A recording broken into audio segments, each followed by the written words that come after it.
네, 한 주 동안 떠들썩했던 사건, 사고들을 짚어보는 배프의 촉 시간입니다. 촉하면 촉이 오는 배상훈 프로파일러 모시겠습니다. 어서 오십시오. 안녕하세요. 네, 서울 신림동 한 공원 산책로에서 여성을 때리고 성폭행해서 숨지게 한 이 남자 신상공개위원회가 열리는데요. 사건 관련된 내용들이 계속 나오고 있습니다. 우선 피해자 1차 부검 소견이 나왔다고요? 예. 처음에 알려진 거는 이제 이 너클로 폭행해서 사망한 것으로 알려졌지만은 직접적 사인 자체가 이제 경부 압박에 의한 뇌손상으로 보인다는 겁니다. 이게 너클입니다, 너클. 네. 원래는 너클은 의학적 용어입니다. 여기 톡 튀어나오는 거 보이시죠? 네네. 이게 이제 주먹을 사용하면 여기가 이제 말할 공격, 그래서 이제 이거를 감싸는 건데, 사실 이 여기에는 조금 뭐라거나 약간 범죄 역사와 관련된 부분이 있습니다. 너클링이 뭐 화이트 너클링 뭐 이런 뭐예요, 의미가 너클링이? 뭐냐면 네. 이걸 설명을 해야 되나 모르겠는데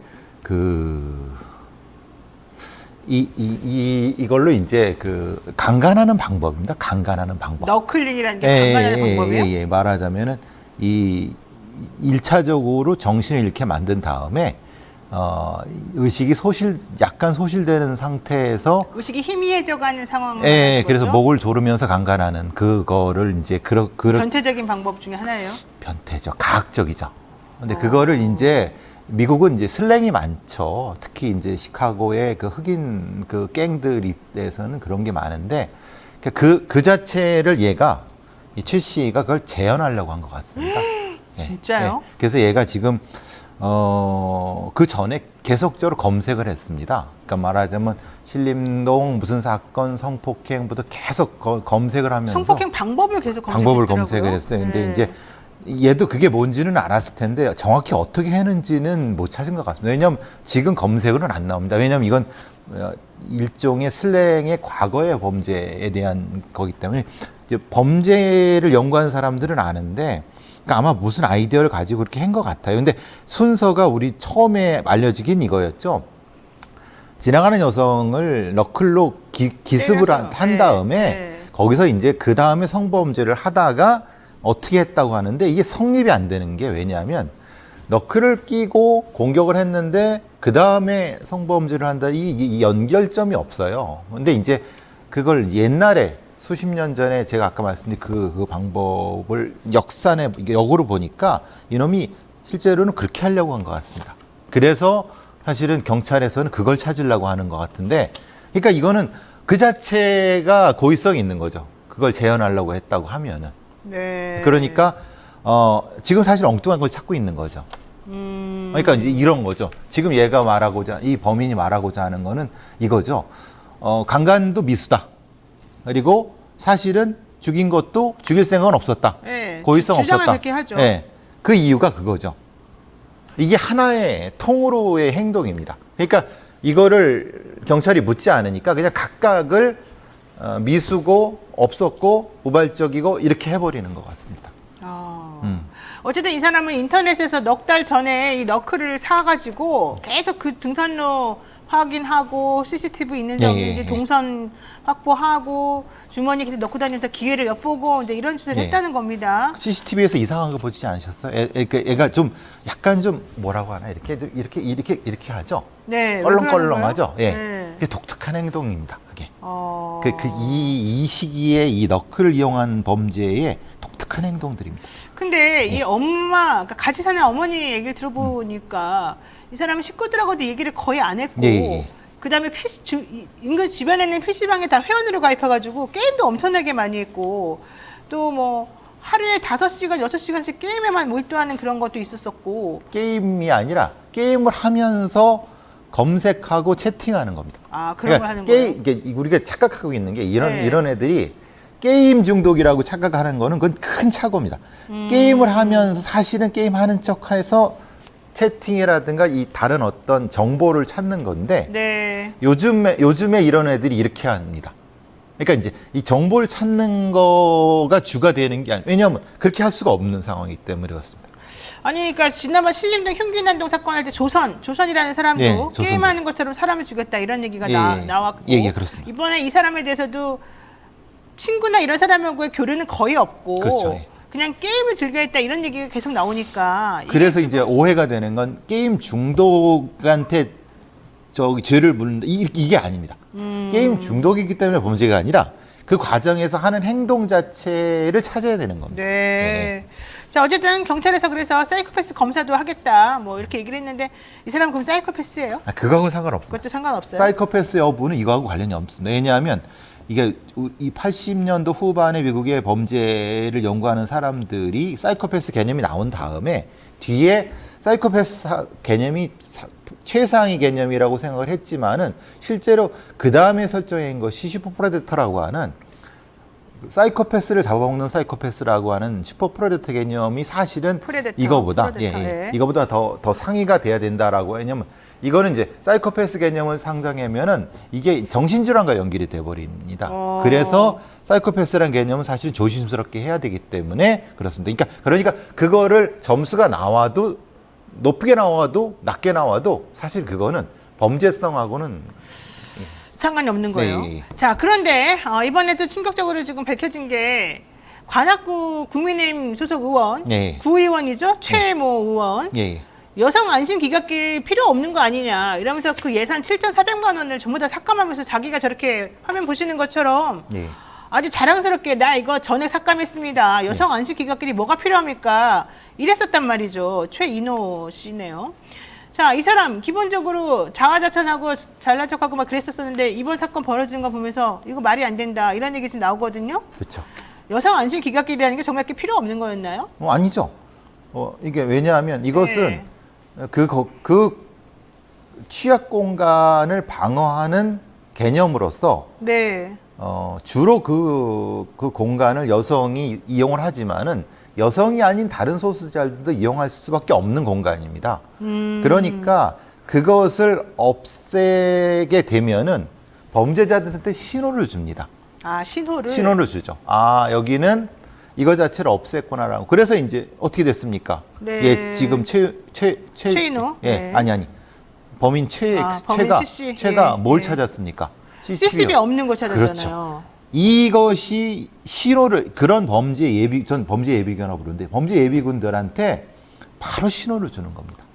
그러니까 지금 잠깐 돈이 들어간다고 해서 예, 예. 그러면 함부로 없애고 확인도 안 됐는데 그거 필요 없다 이랬단 말 하는 것 자체가 매우 위험한 거라는 거예요. 사실 고려대학교의 이지연 교수님이 예, 논문도 연구하신 있어요. 논문을 보면은 효용성이 있다고 분석하셨습니다.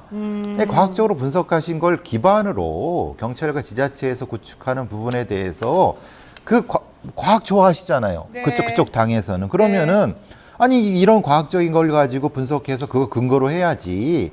엉뚱한 자기 그러니까, 개인 뇌피셜로 개인적인 생각 해서 가지고. 그건 아니죠. 네. 이건 너무 이 사람의 이 관악구 의원 뭐야 얘가 최인호 의원. 이 네. 사람의 이건 너무 나갔습니다. 예. 그러니까요. 자, 일각에서는 요즘 치안이 엉망진창이 된 게 지나치게 이 집회나 시위 관련해서만 신경 쓰기 때문이다. 특히 노동자들이 집회하는 것에만 그냥 모든 경찰력을 동원하고 이러다 보니까 이런 민생 치안에 신경을 못 써서 그런 거 아니냐. 치안 공백이 그래서 만들어진 거다. 이런 얘기 하거든요. 예, 전적으로 그 부분은 동의를 하죠. 왜냐하면 예.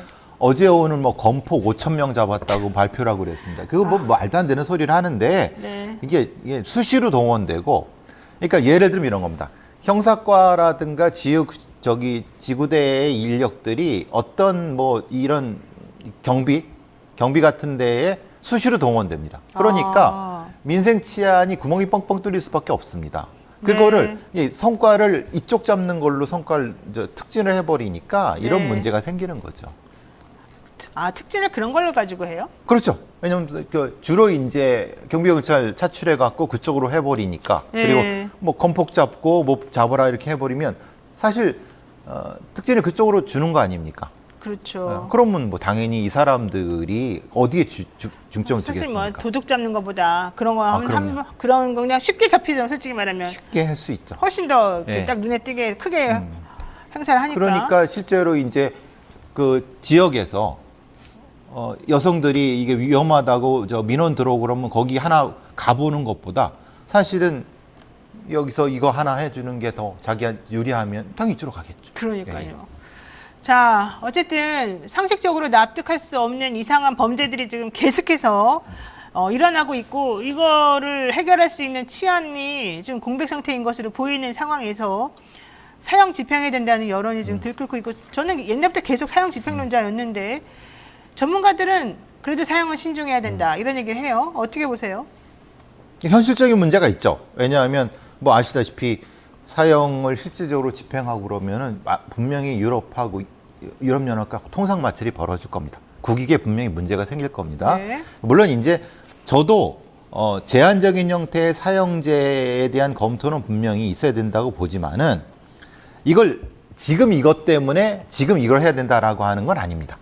이거는 신중하게 검토해서 장기적으로 다뤄야 될 일이지 지금 당장 이런 건들이 벌어지니까 이렇게 해야 된다. 사실 근데 지금 이 사건들의 몇몇은 어차피 사형이 되든 안 되든 할 놈들입니다. 이 범인들은. 네. 형량하고 상관없이 그러면은 지금 이 사형제를 실행한다 이거 무슨 의미입니까? 직접적인 형태의 연관성이 없어요. 그냥 그래요? 이건 일종의 포퓰리즘인 거죠. 사형을 진짜 하려고 하면은 네. 그러면 그 진짜 충분한 논의를 거쳐서 하면 되는 거예요. 근데 지금 범죄를 대응하기 위한 아니죠. 네. 자, 이것도 보겠습니다. 서희초 교사 사망 사건 관련해서 사건이 사실 촉발되었던 그 이유 중에 하나가 같은 반에 있는 A라고 하는 학생이 B라고 하는 학생을 연필로 이렇게 그런 거. 상해를 네. 가했던 거잖아요. 그 당시에 그 피해를 입었던 학생의 학부모가 이제 선생님을 되게 괴롭혔던 걸로도 나왔는데 가해 학생의 부모가 또 엄청 괴롭힌 걸로도 나왔어요, 이번에. 게다가 그 가해 학생의 부모가 경찰청 본청소석의 현직 경찰이고 엄마가 경찰이고 경위인가 그렇더라고요. 예. 그리고 아빠는 검찰 사무관이더라고요. 네, 뭐 수사관이죠. 예. 수사관이라고 부르죠. 5급인, 그러니까 6급인가 7급인가 아마 네, 그런 것 같아요. 우리가 보통 이제 검사실에 뭐 계장 이런 사람들이죠. 예, 그런 사람들이 보통 네. 6급, 7급이거든요. 네.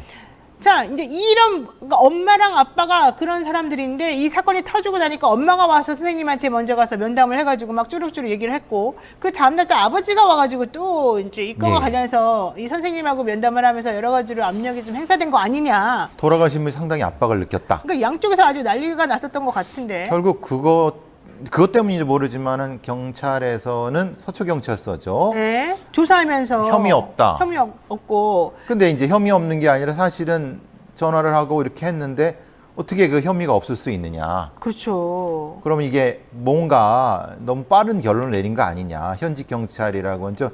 이게 본청에 이 정도면 글쎄요.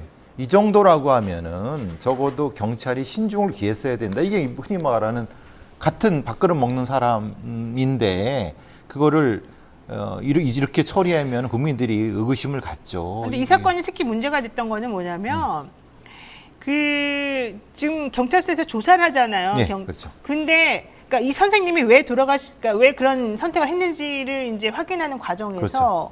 유서 같은 것도 있고 뭐 유서는 없지만 이제 일기장 뭐 이런 것도 그렇죠. 이제 예, 이랬었잖아요. 유서를 대용할 수 있는. 예. 예.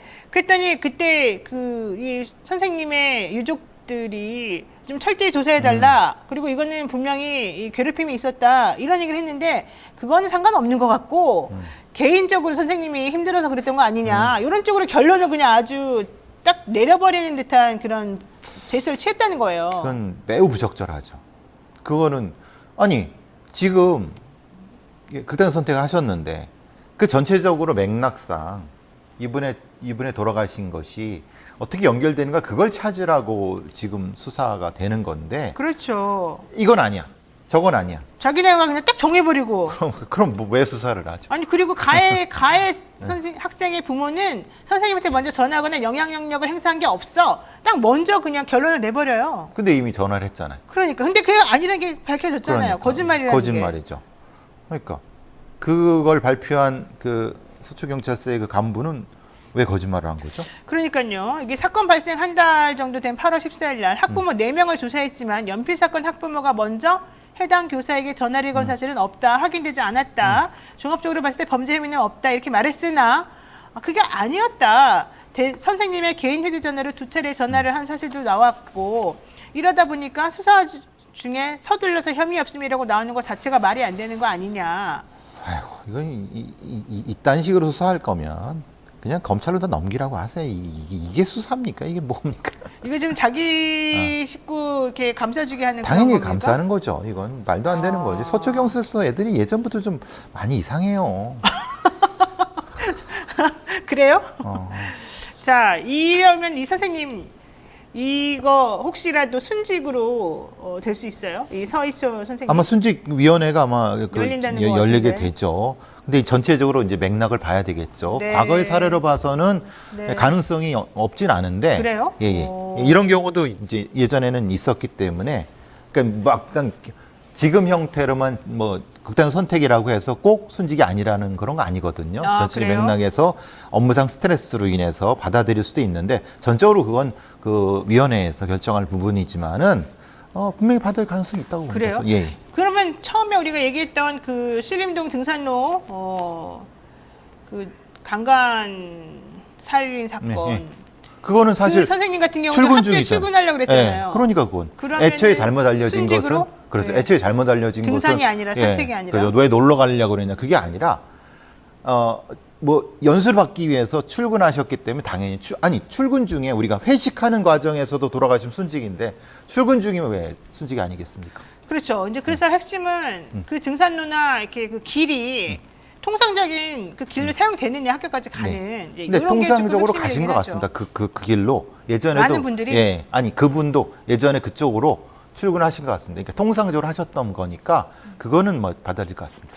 그러니까 이제 그렇게 따지면 이제 순직으로 인정되느냐 안 되느냐 또 매우 중요한 부분이고 그렇죠. 예. 이 기준이라고 하는 것을 또 이번에 이 두 가지 사건을 통해 가지고 한 번 더 확고히 할 수 있는 그렇죠. 상황이 되는 예. 것 같아서 좀 봅니다만은 어쨌든 이 정말 대한민국 이 공직에 계시는 분들 그리고 또 특히 수사를 하는 사람들이 자기네 식구들이 거기 관여되어 있는 것처럼 보이니까 서둘러서 봉합하려고 하는 이런 태도 이거는 어떻게 아니 그러면은 너무 눈가리가 와웅하는 것 같아서 너무 그래요. 분명히 다 알려질 건데 그냥 지금만 피해 보자라고 하는 거잖아요.